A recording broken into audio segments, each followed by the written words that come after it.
Hello, everyone. Welcome. I am Briar Harvey. This is the Neurodiversity Media Network, and I am here today with the incredible Joa to fix work. So,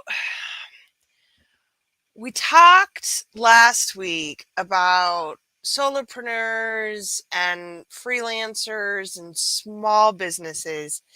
This week, we're going to talk about anything larger than 5 employees. And there's a lot of differences categorically in how you fix that work. In fact, if you were at a very large company, you should join me Thursday because I'm talking with Faith Clark, and we're going to dive into how to create community in larger businesses when you are not at the top. Mhm, But that doesn't fix the institutional problems. mhm.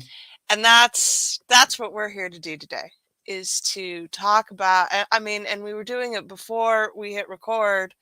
Like, this is just what you and I talk about every time we get together, all the ways in which work is broken. So let's start with some broad strokes. What is it institutionally that people are missing at work that makes work valuable? Mhm. Yeah, I think that, what are they missing? I think that they're missing a sense of connection and a sense of meaning, largely. The sense of connection is what keeps us engaged in what's happening. If we are feeling connected to the people we're working with, the topic that we're working on, the mission of what it is that we're doing, those connections all weave together to keep us really integrated and engaged.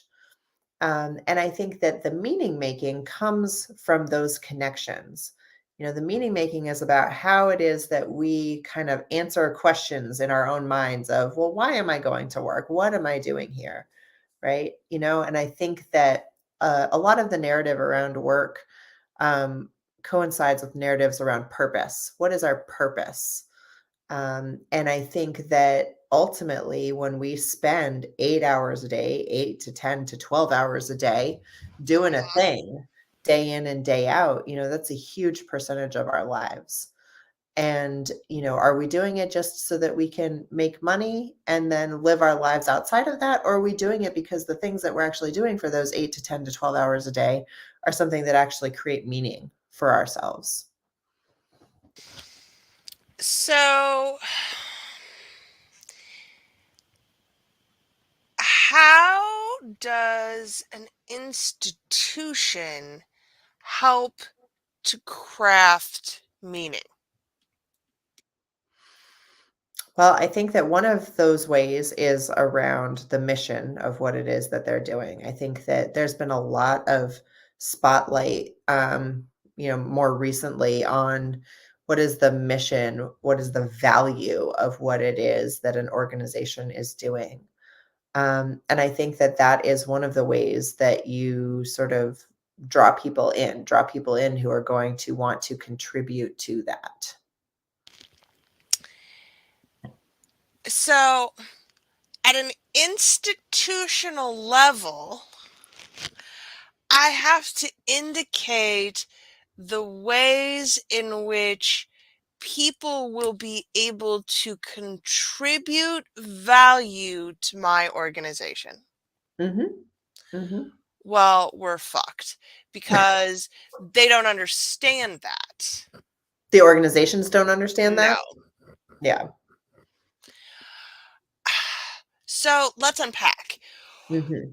If the organization has to indicate that it's hiring or building a team to contribute value, what are the ways in which people contribute value?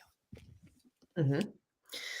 Yeah, I mean, I think that it's these are real broad strokes, right? So would it be advantageous to think of like a hypothetical example where we could nail down some details? I think so. All right, so let's choose an industry. Let's choose sort of a template of what kind of organization we're talking about, and then play out some of what that would look like. Um, I think let's talk about something that could. All right, we can't fix education. There's just way too much there. Education is a particular kind of beast.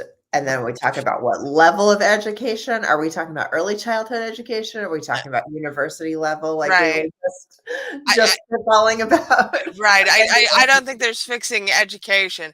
So let's see. Let's pick something with lower stakes. Entertainment, perhaps. Media companies. Disney. Sure. Let's talk about Disney. Don't Sure. sue me, Disney. Please don't sue us, Disney. Okay. So I work in the marketing department at Mhm. Disney. Mhm. Mhm. And it's been it's been a rough time over there. Mhm. There's all that stuff going on with the state of Florida That's right. and losing special status, tax Mhm. status. In addition, Disney has said they are not building a business complex in Florida now. That Right. Right. billions of dollars they were going to invest in this. Not That's right. doing that now. That's right. Um, and they've had some pretty significant setbacks in terms of their budget. Disney just came out with some terrible numbers in terms of streaming for Disney Plus and Hulu. And they had floated uh, Hulu as up for sale. Nobody bought. So now they're trying to figure out what they're going to do with Hulu, if they're going to buy out Comcast and assume this massive amount of debt for a streaming company that does have a lot of subscribers, but also fits in kind of weird in the ecosystem, right? Right. And there's we have a new CEO for the second time. Bob is back. Bob Iger has returned to, I don't know, clean us up again. Mm. And it's dismal. How do I feel any investment in this? How does the company help me to feel an investment? Yeah. Well, I think that when we think about, I mean, let's just take a moment and say, boy, for for a hypothetical example, you really chose a Sorry, I chose something that's happens to be a special interest, and yeah. now I have all of this background information, so you Fair do too. enough, and it's top of mind, it's in the news. The Florida situation is a really significant move. I'm into it, but this Disney is like a large, many moving parts kind of organization. So we're starting big. I love it. Let's do it. And we're When we're talking about corporate because this yeah, getting me to appreciate my value as, say, a branded in-person Disney character actor in the park is a whole nother ballgame entirely, right, right? right, We're just talking about the aspects of being in the building at Disney right. with all of these things going on. Right, right. So when we're talking about something that's as big as Disney with as long a history as Disney has, right? I think that the task for leadership is to really create an idea of direction. Like where are we going as an organization? What are we doing with this organization, right? And I think that the real task at hand for leadership is to say, we're creating this sense of direction, we're getting buy-in from people, and we're going to attract people to us because that sense of direction is compelling, right? And part of Disney's sense of direction is their history, right? Their rich history. What no matter who you are, and I've worked with a number of people who have had an aspiration to work at Disney in various capacities, right?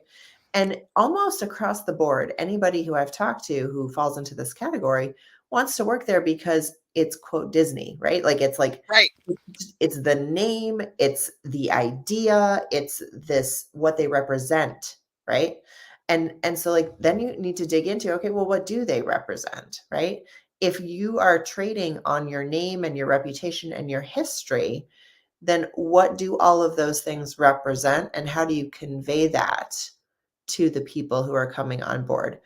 Part of it is out of your control because it is what is already established in sort of the public consciousness about your organization. But, to your point that like things are a bit dismal, right? Things are going off the rails. There's these sort of flailings of like Comcast, no Comcast, Hulu, no Hulu, right? Like all of these pieces, which are business decisions, also have to somehow make sense to that larger direction piece, right? And they can't dilute the sort of purity of whatever it is that you've already established as your identity in the world as an organization. Which is in fact why Bob Iger is back, Mhm, because Bob Chapek destroyed their identity in very little time.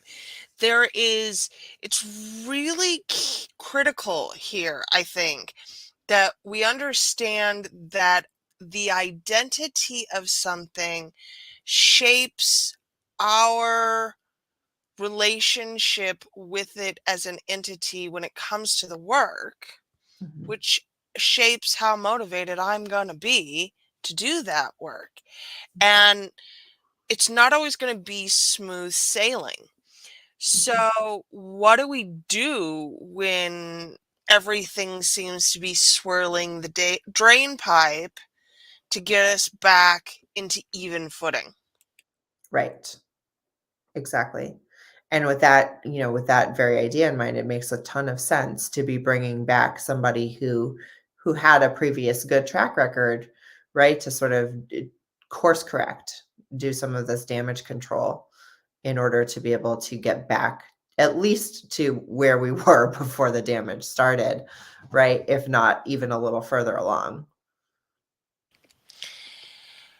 Okay, so assuming that leadership is making decisions that gives me confidence in the direction the overall company is going, Mhm, that's going to affect the ways in which I do the work and the mhm, ways in which I show up. mhm, How does a business build that deliberately? mhm. Are we still talking about Disney or are we smaller scaling it? I mean, you can go either way here. Yeah. So I think, building this deliberately, it has a lot to do with getting really clear on it before you start talking about it, to a certain extent, right? Like you need to put in the effort to figure out, all right, what is my business doing in the world? What problem am I solving? What issue am I addressing? Why am I doing that? And I say I, but like it's a we question when we're talking about organizations. What are we doing collectively? And I think that, the organizations that really take hold and are successful often are the ones that are extremely clear on that, extremely clear on what problem they're solving and how it is that they're going to do it, right? They're clear on it, and that clarity resonates with people, brings them in, and encourages them to get on board easily, right? You want a vision that in some sense is very simplistic, that allows people to say, all right, I heard that sentence, I understood it, and I'm on board. Let's go for it. Right? I think there's a lot of complicating and over detailing when it comes to missions and sort of organizational direction that really get in the way of clarity that way. You know, I mentioned faith already, and we've talked a lot about the ways in which you have to build that from the small entity out so Mhm, that it radiates. And that's true. And also, it has to come from the outside within, or those individual groups never become cohesive. They a small team can be a functional unit, but mhm. if five other surrounding adjacent teams are completely shitty, it Right. will affect the way that one functional team networks out and does its own work. Mhm, How do we make those points of connection clearer mhm, so that we are building together? mhm. Well, I think that uh, I'm gonna pretend I'm a politician and answer a question that I want to answer rather than yours. But I think that Totally fine. I think that it's making me think about hierarchies within organizations and quote unquote leadership teams and things like this. And I generally am more of a fan of kind of decentralizing leadership structure and power structure, and then I think that those functional units are allowed to be even more functional if they're not beholden to some higher power leadership structure. I also recognize that in the scheme of things, it's not always the most pragmatic way to structure something, and it's certainly not the norm across the board. So it's making me think about leadership structure and what part that plays in the context you just painted the picture of these different teams. Five of them are on fire. One of them is doing great, but that one team that's doing great is not going to be able to be as great as they could be when the other five teams are on fire, right? And I'm thinking about the part that a leadership team plays in terms of setting the tone and modeling for all of these other teams what it looks like. And I can't tell you the number of organizations I've seen where the leadership team is on fire, you know, which Absolutely. really creates an issue when it comes to modeling the tone and tenor of how to be a functional group. Because I think I love everything that Faith does, and I've watched a number of her more recent appearances on these podcasts, and I think absolutely I am also of the mind that you start from the inside out, like you start with the individual, you work your way out, but there does have to be like a holding structure in place that is reinforcing those things that the individual from the inside out is doing. And so that's where I think part of it comes down to a modeling and a setting of the tone. And I'm thinking back to an experience that I had early in my career where, one of the things that gets talked about a lot in American workplaces is, nobody takes time for lunch, like they eat at their desk. We talked about this last time too. And I worked at an organization that was, I mean, it was social work. Like there was never not something to do, but we took lunch breaks collectively as an entire office every single day. And part of that was because the director came out and had lunch with all of us every single day. She stopped her work, and this was a long-standing thing before I entered this workplace. So I come in as a relatively new graduate, and this is just the norm. Nobody ever implied that I should eat lunch at my desk. In fact, like there were people who would like go door to door and like ask you why you weren't at lunch if you weren't at lunch. So, it's just this real like structural um example of setting the tone from the leadership perspective of, no, we will have lunch every day. The reason we're going to have lunch every day partially is because I'm going to come out of my office and I'm going to be at lunch every day. There was no working through lunch at the director level, and therefore there was very little working through lunch at any level underneath. You know, I think at a fundamental level, we do have to talk about the idea that maybe the way that we structure things and how leadership is designed in very large companies maybe needs a workover, huh? Yeah. Yeah. What are you thinking of as like the major indicators of things that would need a workover? So, when we look at what makes a business accessible, Mm, mhm, the first thing that we are evaluating is job descriptions and policies and procedures. mhm, It's, do I know what my job is? mhm, Do I know what other people's jobs are? mhm, And is there a clear policy for how I do my job and how other people do their jobs? mhm. Almost always the answer to those questions is no. Right. But is there transparency around any of it? Right. And if we can't even be transparent around what the job fucking is, Mhm, we are not transparent about the leadership culture mhm, or the ways in which our leaders are responsible for determining the culture. mm, mhm,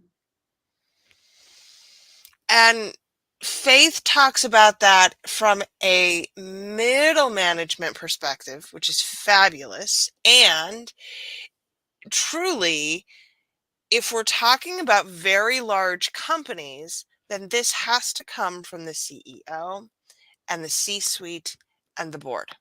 mhm,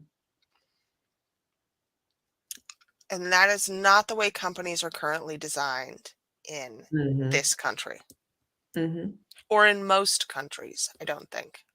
mhm, mhm. Right.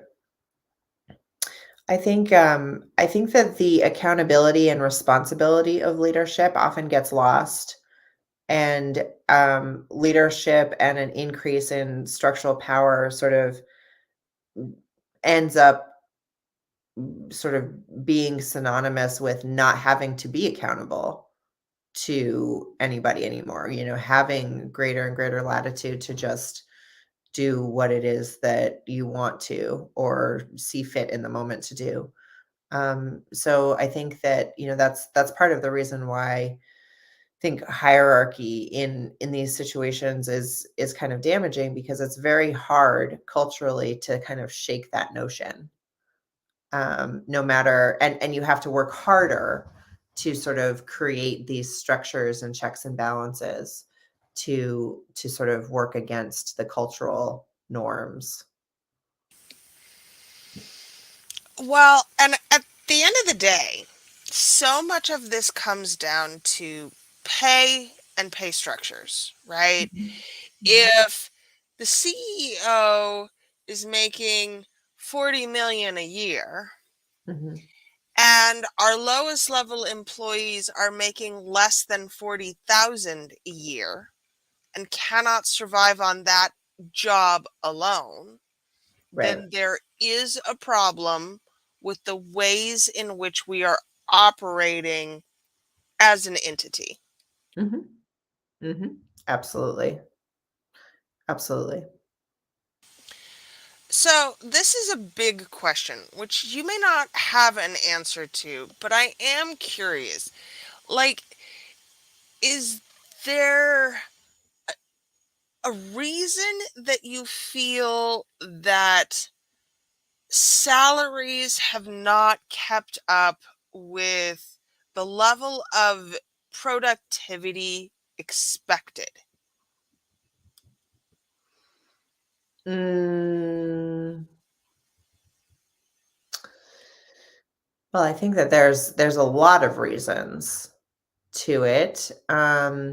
But certainly I think that the decline of collective bargaining of unions in the workplace is certainly one of them. I think that when we look at, labor movements and the gains that are made through labor movements, we saw things kind of keep up for a while. And as soon as we started seeing a systematic decimation of those structures, those protections, that was when salaries really flatlined, but expectations continued to climb.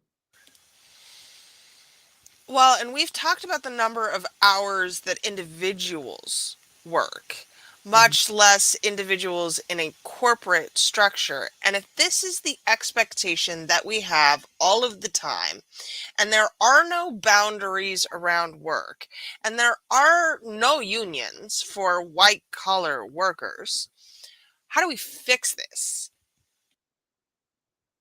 And I think that we need more unions. Right. I think that that's a major answer. We were talking briefly about academia before we started recording today. And I think that there's been great moves within academia for more unions. Graduate student groups are unionizing, lecturer groups are unionizing. The tenure track and tenure system is like a whole different ball of wax entirely, which we won't get into, but there are more and more positive inroads being made with people unionizing. And it interestingly, I think a lot of people at the white collar level who don't necessarily have a situation where they're living paycheck to paycheck, oftentimes they're not sort of used to needing protections. I think a lot of them began to understand things differently when the pandemic hit, when they were part of organizations Definitely. where all of a sudden, like, the ground was changing underneath our feet every single minute of every single day, and people who had unions in place had protections in place, even if they hadn't understood the value of them prior to that moment, understood them in a really different way all of a sudden. Here's another question that you may not be able to answer. What's the difference between governmental regulation and collective bargaining? Oh, I probably don't have a great answer for that. And that's okay. What are I, your thoughts on that?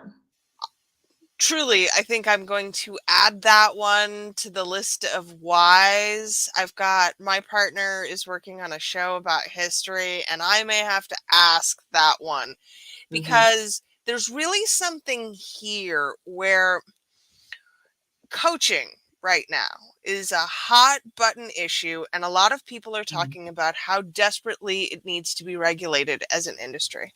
mm, And my response to that is always I don't favor any governmental regulation for most things mhm, because it only makes it cost more, and it mhm, almost never yields better results. You can look at the post mm, office or NASA or the housing industry. I mean, every time there are regulations placed around mortgages, it gets mhm. more difficult for the average person to get one.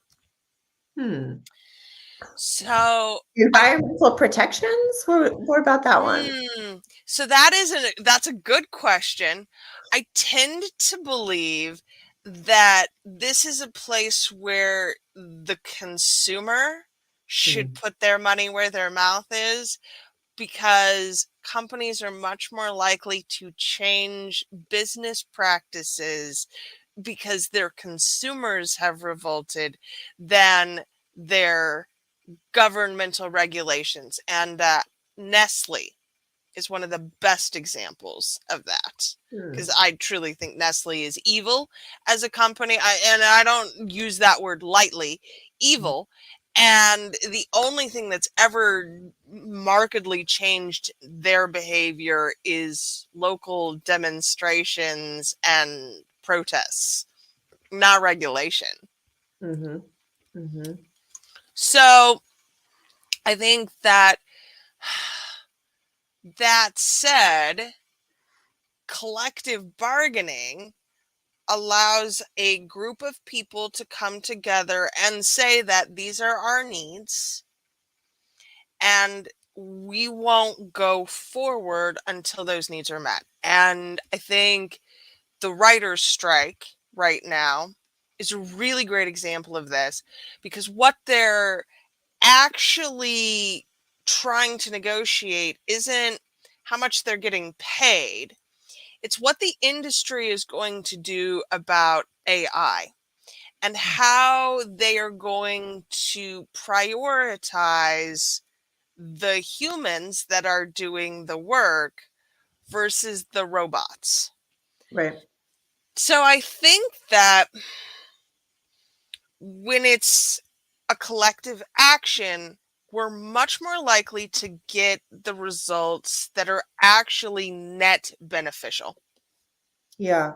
It's interesting because in your description of all of these different pieces, it's almost um, like consumer action is a collective action of Yes. one sort as well. It's like it's a group of concerned people who are saying like we have a need for companies that produce products that we buy to not do a thing. If you're doing that, we're not going to be buying your thing. I mean, there is no better example of that right now than Budweiser, who continues to just, I mean, it's it's not about their support of trans rights. And I talked about this a couple weeks ago with Haley Shane on Brand Wild. And it has nothing to do with how you feel about those issues. What is very apparent is that Budweiser did not understand their audience, and they have lost a significant portion of them through not properly managing this crisis. Mm, mhm, mhm, So the collected masses here of buyers, for better or for worse, mhm, have made their feelings known.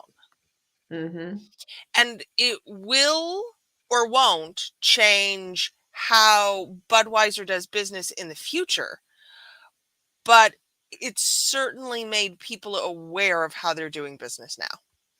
mhm, mhm.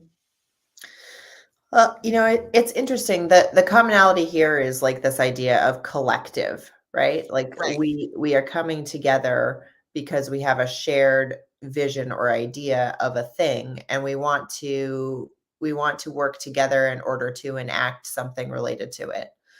And I think that ultimately that ends up being the key to fixing anything is a collective effort towards it. And how that collective effort starts is another question, but it doesn't nothing happens based on one or two people. Or I should say very little happens based on one or two people. The chances of one or two people actually being able to have the most impact is if they have disenfranchised enough people to so that they're the only ones who are kind of left. And that I think is in some way how our system really operates at this point. The more people who are disenfranchised and disinclined to participate, whether we're talking about voting, whether we're talking about engagement at work, whether we're talking about any of these things, the greater power the individuals who are left in the vacuum are able to hold. This is literally the only argument I've ever heard against quiet quitting that I could support. It's because that's exactly it. When you become disenfranchised, you no longer do the work to make it better. Mhm. And unfortunately, the expectation of the disenfranchised to make it better is part of the problem here, but I don't know how to fix that. I don't I mean, I don't know that there is fixing it. I and I mean, I've thought about this from a lot of different directions and about a lot of different things, but ultimately, like, we all bear responsibility to try to fix a thing. Like, we can have feelings about it. It can be unjust. It often is unjust. But if we want it fixed, we got to stick in it and try to do it. Right? And I think that that's where the community comes in, that's where the connections come in, that's where the collective comes in to be able to buoy and support the people who need it, because you can't just stay in it at your own detriment forever, right? You need to be Mhm. filled back up, but you need support of other people to do that. No one person can do this. We have to do it together. And we have to figure out how that looks as a community and as a collective. Which I think pretty tidily leads us into the next three episodes in this series, because Mhm, we're going to talk about the disenfranchisement of women. We're going to talk about the disenfranchisement of Blacks and people of color. And we're going to talk about the disenfranchisement of the LGBT community within work. So, knowing that the burden is on those who are most affected by the brokenness, mm. how do we collectively help support that? I think that I think that it looks a lot like leaning in to doing our part, to ally with any groups that we hold more privilege than, in all of these intersections.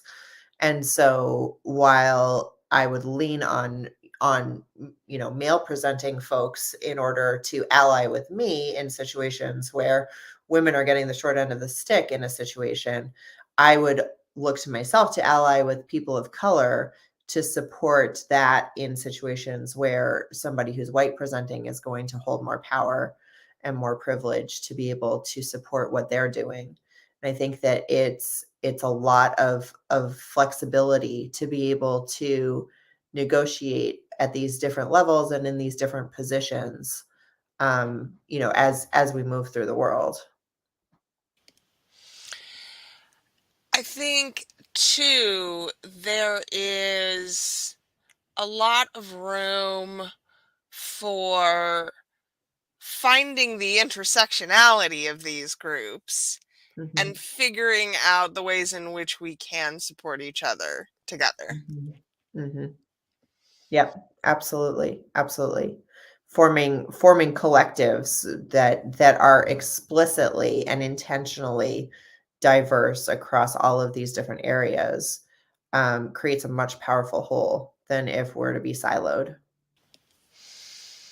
Okay. So, structurally, organizationally, what does it look like when an organization is actually supportive of the disenfranchised? Hmm. And I'm not asking for specifics, maybe just some examples of things that you might have seen that felt good. Yeah, I think that recognition of holidays, of days of celebration, of days of community for people who are part of these different groups makes a huge difference. I think that there's a lot of people who will say that that would just be, kind of lip service, but I think that having policy around, like, these days are recognized holidays, these days are recognized days of celebration, right? I think that having overt policy around that does make a difference for people feeling like they can show up as their whole selves at work if they choose to. I think that that is one example of something that feels really good.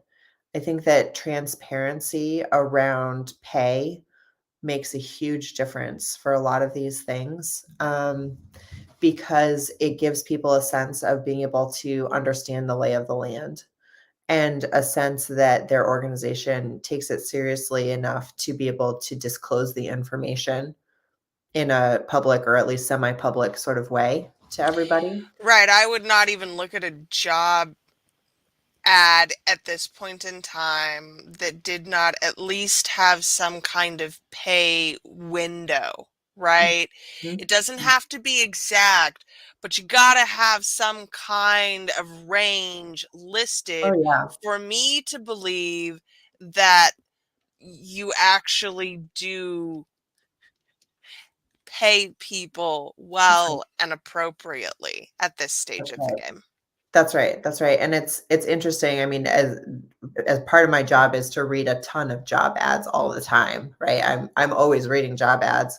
It's been very interesting to watch the shifts in language that people are using around these things, like the companies that are just, like, getting on board and saying, "All right, this is the spirit of our times, this is, like, the actual law in many places now, like, we're gonna put the pay range on here." Um, there's that end of the spectrum. Then there's the mid-range. Mid-range is just sort of not saying anything, just sort of hoping that maybe someone won't notice that we haven't said anything about it. And then the other end of the range, which I've seen recently, is explicitly not stating it and laying out in no uncertain terms that if you live in states where it is a law to have the pay range on job ads, you are explicitly disinvited from applying to this role. See, and that just feels gross, slimy, Gross. It skeevy to feels me. so gross. I have seen many postings, especially on Reddit, from people who have been disqualified from further interviews because they asked for the pay range up front. Like, that's just ludicrous to me. Yeah. Yeah, yeah, but I mean this is an example, right, of like I don't know that all the workers, right? I mean, maybe if all the workers, literally all the workers rose up, right? I don't know that we would have gotten enough traction from people just saying, "Hey, we deserve to know what the pay range is," for that to be actually turning into the norm on job ads if it weren't for actual legislation and regulation around the expectation of having the pay range be available on job ads. So that's an interesting, extra piece for your line of thought about, regulation and what that looks like. Do you think that we would have structurally gotten there at this point in time had it not been for actual legislation and regulation around it? You know, who knows? I often I often wonder if that has I mean, obviously, we know in the states where that is a requirement that that has, in fact, made a difference in terms of pay equity. Mhm. And so there is definitely something to that.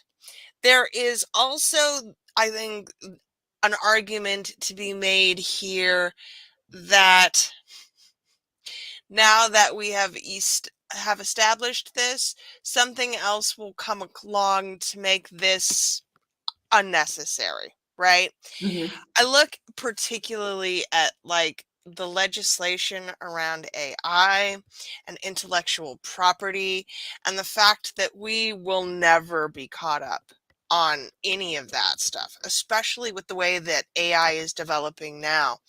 And I think trying to probably burdens us more. But again, it's such a complex argument.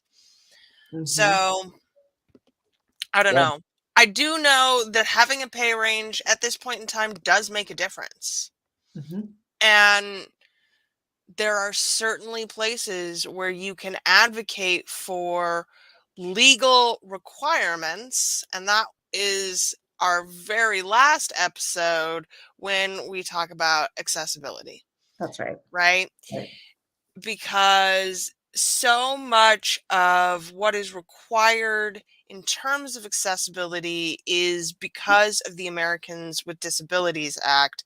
And Mhm. we've rolled things into it over the years: pregnancy, neurodivergence, right? All of these things are now covered by the ADA that would not have been before.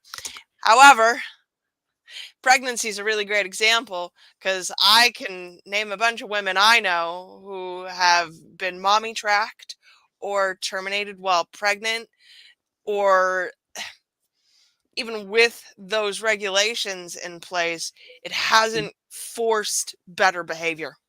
That's right. That's right. Right. I think that definitely part of the conversation is how easy is it to disregard? What is the follow through and accountability for adhering to regulations? Like that has to Yeah, be. regulation has to have teeth. If there is no enforcement of that regulation, and a fine just doesn't cut it in most business cases, I don't think. Because obviously, and we've talked about Amazon at length, they plan for those fines, they plan for the Oh yeah. turnover rates. They'd rather Mhm. pay that than have people stick around long enough to organize that union. That's right. So, That's right. It's built into their cost of doing business, right. literally. Yep. Yeah, absolutely. Without the teeth, I think that you can legislate, you can regulate until the cows come home, but without the enforcement, without repercussions that make you recalculate, right? I think that it's we might as well have saved our energy. Okay. So, all that's very dismal. I'd like let's see if we can wrap this up on a positive note. Okay. Are there clear signs of things getting better? My sign that things are getting better really comes with the assessment that my clients are making in terms of where they're choosing to even apply for roles, let alone accept roles, right? I think that the tone that I'm picking up from the workforce at large is that they're choosing who they wanna give their treasures to, who they want to give their 8 or 10 or 12 hours a day to, and they're choosing that based on whether the company has a mission that aligns with their individual values. They're doing it based on whether the company has policies and procedures that are transparent, including pay. They're doing it based on whether it feels like something that's aligned with their vision of who they are in the world. And I think that that's categorically different than it's been in recent times. When I take a look at sort of the tone previously having been, "Oh, they're gonna hire me. Oh, they're gonna pay me. Okay." Right? And don't get me wrong, there's still a lot of that. There's still a lot of that. But I see a shift. I see a shift and there's a generational component to it, the way we've talked about on the show before. But it's also the pandemic changed people's outlook on how they were spending their time, and part of it is because we all had by and large, we all had a giant pause button where all of a sudden we had time to actually think and reflect in a different way than we have ever had before. And the US did, relatively little compared to a lot of other countries in terms of providing, financial support to people to be able to pause and reflect. They could have done a lot more, but even the minimal amount that the US did was more than we've ever had before in terms of having a compensated window of time to really think things through. And I mean, that's not good for capitalism.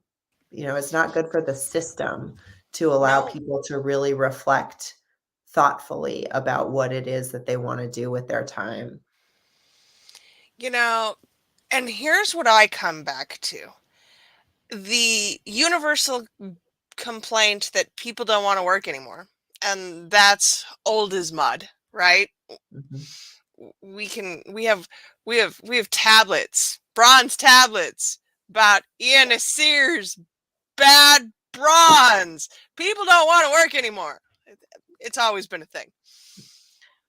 But what what does stand out for me is that despite the number of people who are still actively seeking employment, there are still more jobs than there are people to be employed in those jobs by a wide margin at this point in time, which says that we're not doing those bad jobs anymore. We're just not doing them. It's not that people don't want to work anymore. It's that people don't want to work where they don't have dignity anymore. People don't want to work where they aren't treated like a person anymore. And they're simply not going to do that work. That's right. And truly, I think the old saw people don't quit jobs, they quit bosses, right? If the job is whatever, with the best boss in the world, and I still don't want to do it, then that's perhaps something that we should look at automating or getting robots in for. If there are if not enough people to do this particularly demeaning job, regardless of how good my boss is or how much you pay me for it, then we get rid of those. We outsource those. We find ways to make that a non-entity, and then everybody gets to do the work that they love. I still Mhm. think that's possible. I Mhm. truly do think that it's possible that everybody gets to do the work that they love. There's no reason why it shouldn't be possible. Not at this point There's in no time. there's no good reason. There's no good reason. There's a lot of No. reasons, but Oh, there's there's no a good. lot of reasons, but there's no good reasons at this point in our technological development that we can't figure out ways to get rid of the shit that nobody wants to do. Mhm. That's right. That feels pretty hopeful. Hmm. It does. That we are technologically in a place where we can say that. Yeah. Yeah. It's a remarkable time. Hmm. All right, my friend. So next time, um, first week in June, Mhm. we are talking about gender. Mhm. Okay. Yep. Yeah, we're gonna talk about women, femme-coded people in the workplace. Okay. Such a fun, delightful ball of horrors right now. It's not great, but we're gonna talk about it. Hmm. All right, y'all. Thank you so much for being here today. Thank you for listening. This series is available on the Neurodiversity Media Network. If you would like to hear more from Joa, where can they find you, my friend? They can find me on LinkedIn. That's where Okay. I hang out most times. There's a link there to click and book a discovery call with me if you'd like to work with me on any of your own career strategy. Love working with people to find out places where they're going to thrive and be their best selves. And it's not where you aren't treated like a human being. So let's get you someplace better. That's right. That's right. All right, my friend. We will see you next time. Y'all, appreciate you being here. Have an amazing day and go fix work in your own community. Mhm.